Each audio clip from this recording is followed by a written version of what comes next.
All systems ready.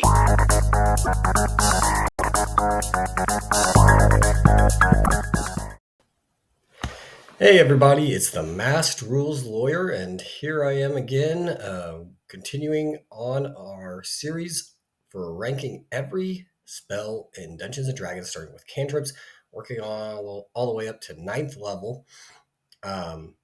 We are looking at Control Flames today, and just before we go into discussing this particular spell, one thing that I want to do is go over how we rank these.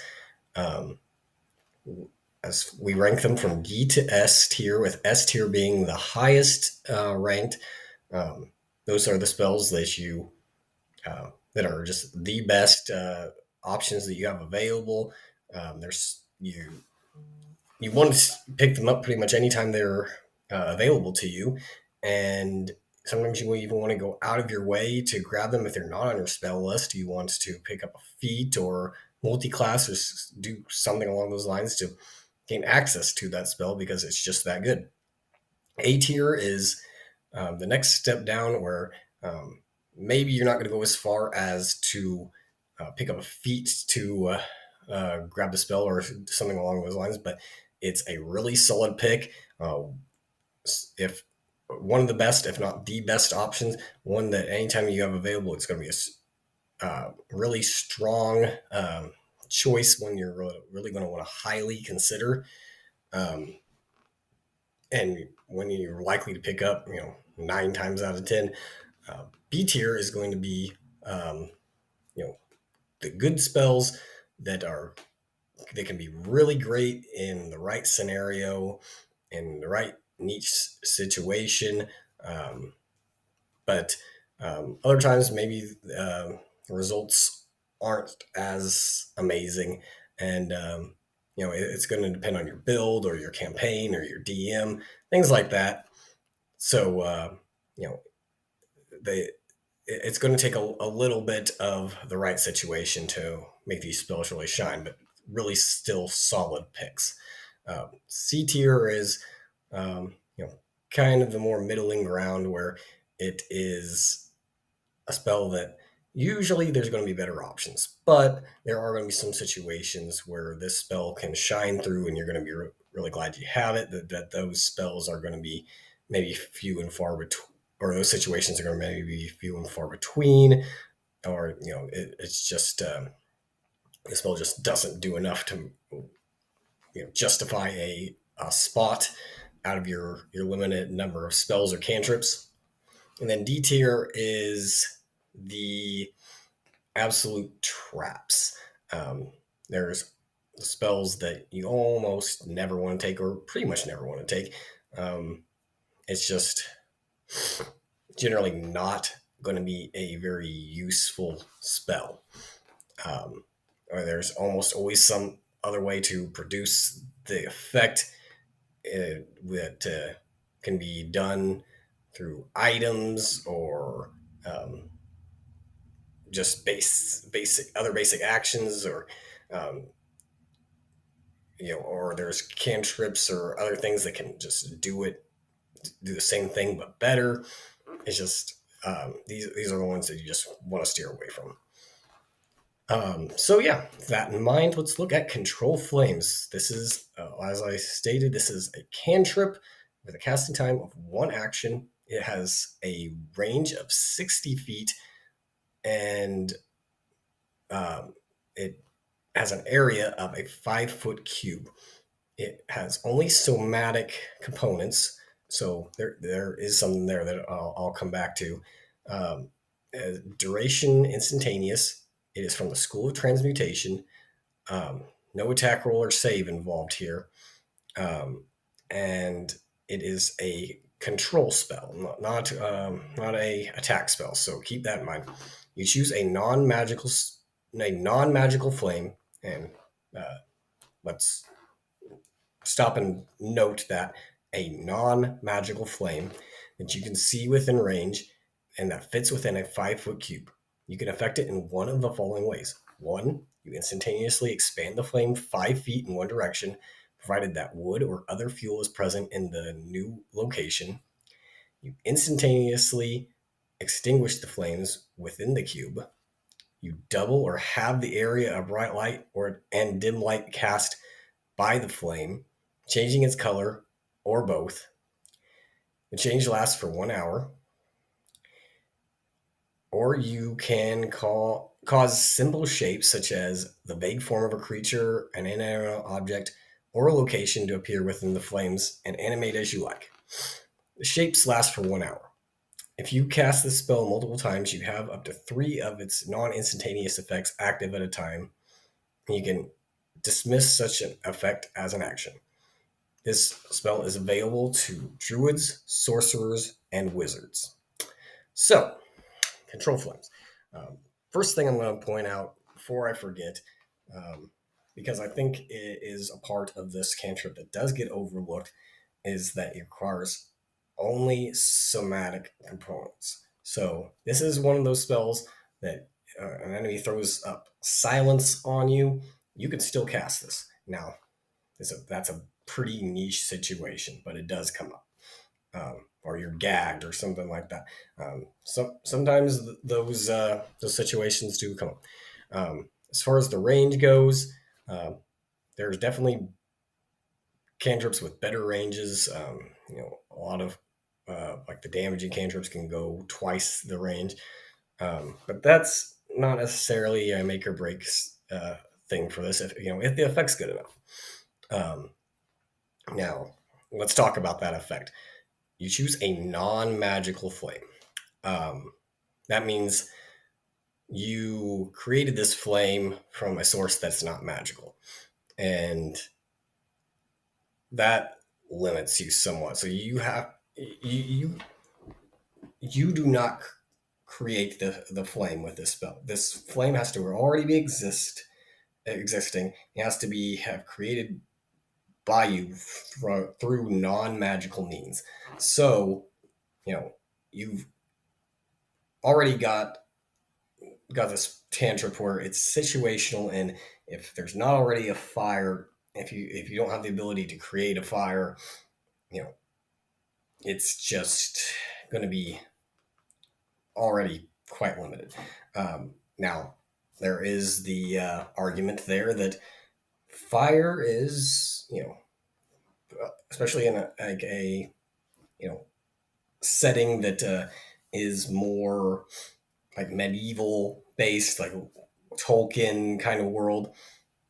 Anytime that you've got your camping, or if you're in a place that at night or anything like that, there's going to be torches. I mean, there's going to be lots of options that you can exploit there.